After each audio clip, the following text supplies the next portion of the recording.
In this video, I'm going to show you how to change a battery inside a Kia Key FOB that looks just like this within 1 minute. The procedure is very, very simple. You could save a trip to the dealership, save some money by getting your own battery and changing it out by yourself.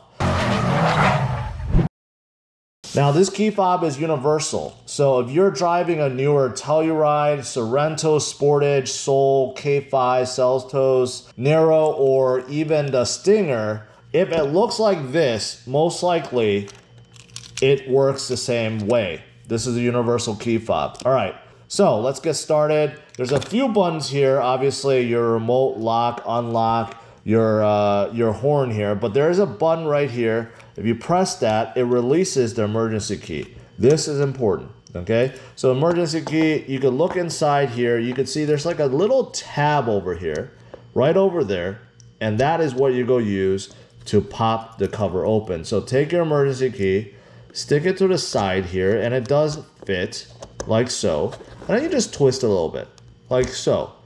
You can see how the cover is like halfway open. Now you take the key and you stick it again in between the top cover and this tab, and then you continue flipping, and voila, there you go.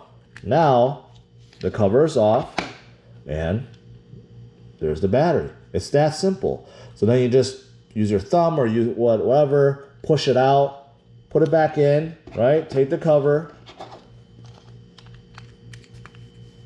and then just snap it back on like so, and you are done. And then put the key back in. There you go.